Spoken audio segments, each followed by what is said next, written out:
구독, 좋아요, 알림 설정, 댓글까지 부탁드리겠습니다. 자, 집값 정상화 시민행동이라는 카페가 있는데 오늘 낸 성명서를 보셨는지요? 어떻게 생각하는지 궁금합니다.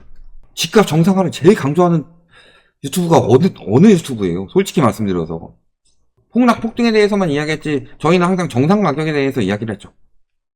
그거를 이야기를 하는데 그 정상 가격이 되기 위해서는 폭락을 해야 된다. 이 이야기를 하는데 저기서도 우리를 욕합니다. 폭락론자라고. 본인이 생각하는 가격보다는 더 떨어진다고 하니까 그런 식으로 이야기를 하지만요. 본인들이 무주택자고 미래 생각하고 하면은 좀 합리적으로 생각해 와서 좀 들을 생각을 좀 해라.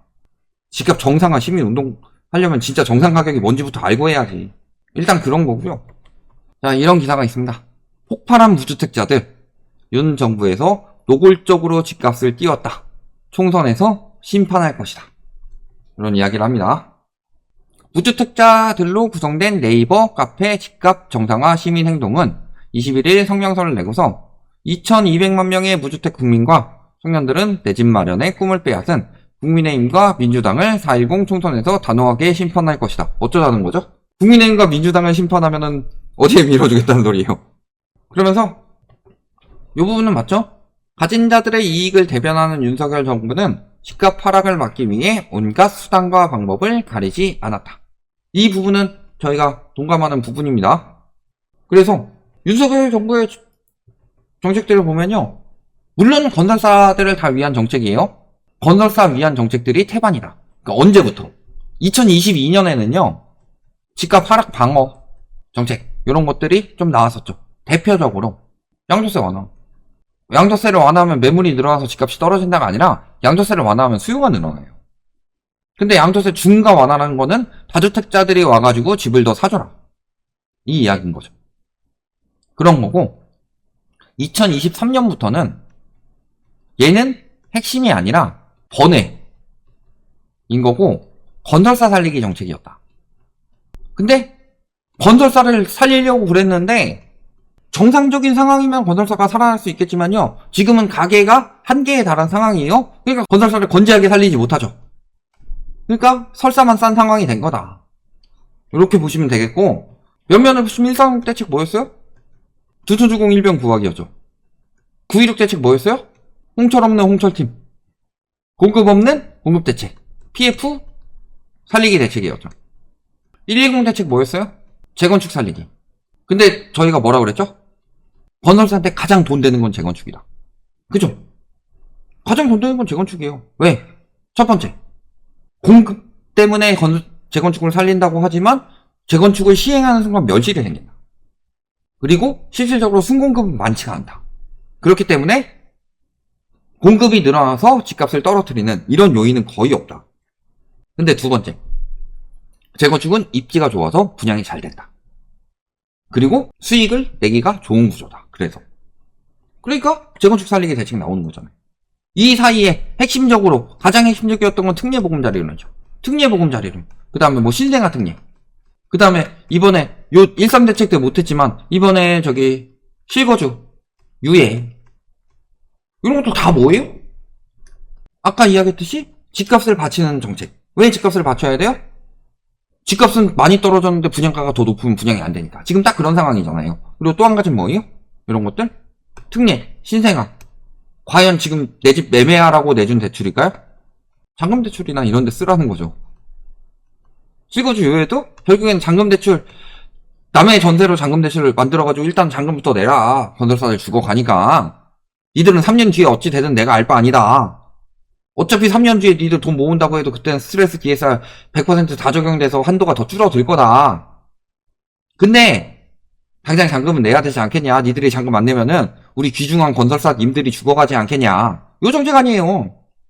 그러니까 다 보시면은 저런 쪽으로 가고 있다. 그래서 신생아 대출에 대해서도 그런 이야기가 많이 나왔어요.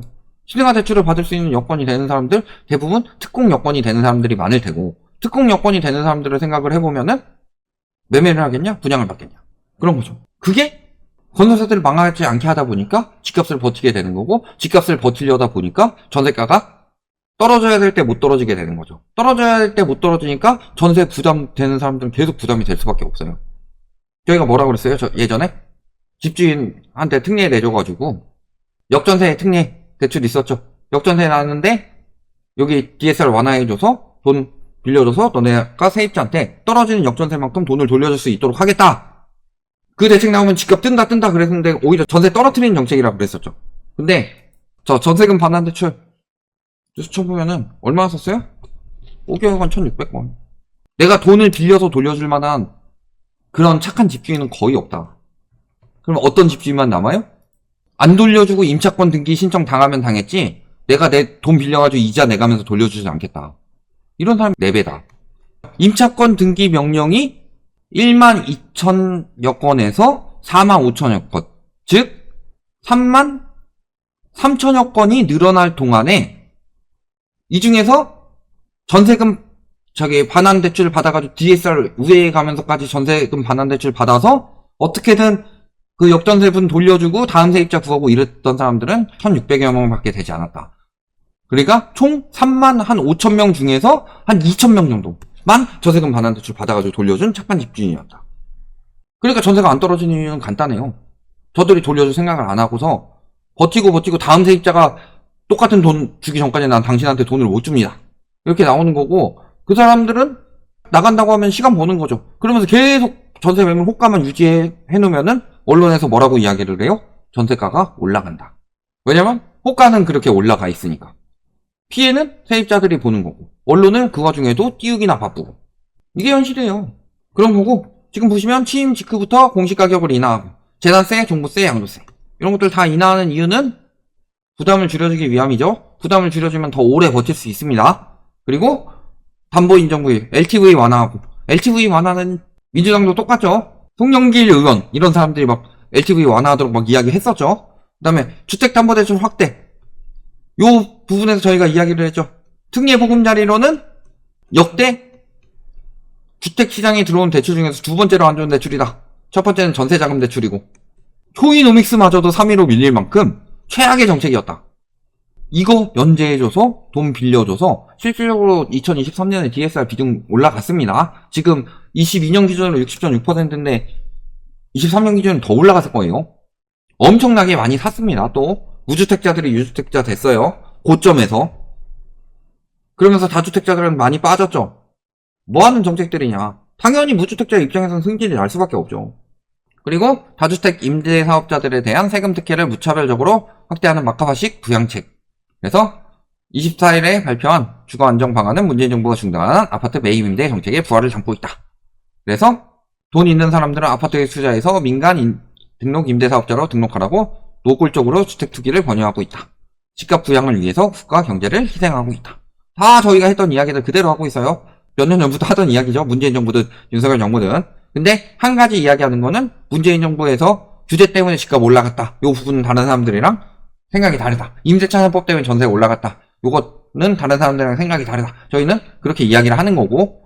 그래서 뭐 이런 식으로 보면은 한국부동산원 토대로 분석을 해본 결과 서울의 PIR은 22.5, 경기의 PIR은 12.1 이라고 그랬죠. 근데 서울의 PIR이 22.5인데 일본의 버블 PIR이 18점 몇이었죠.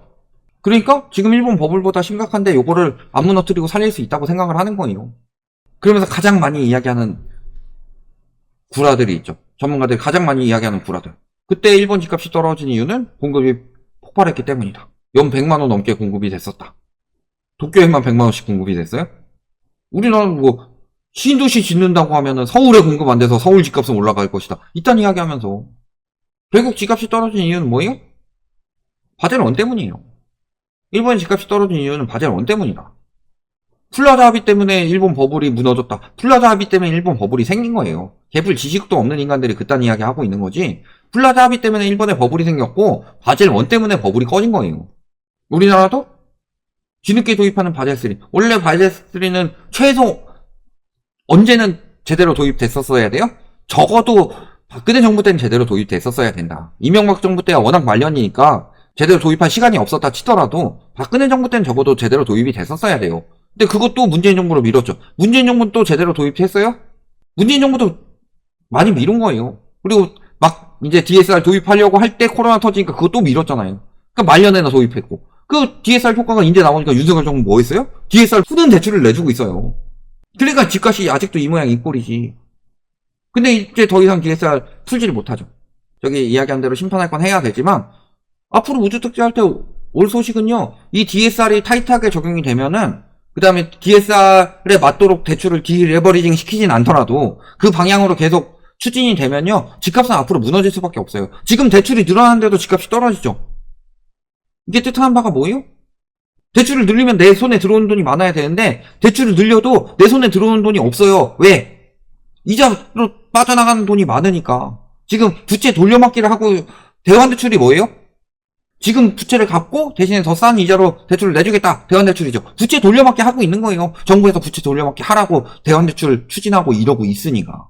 그러니까 당연히 부채가 늘어나죠. 근데 부채가 늘어나더라도 집값이 떨어지는 이유는 더 이상 감당이 안 되기 때문이에요. 물론 몇 달 전에 산 잔금 대출 늘어나는 것도 있겠지만 이렇게까지 계속 늘어날 수는 없다.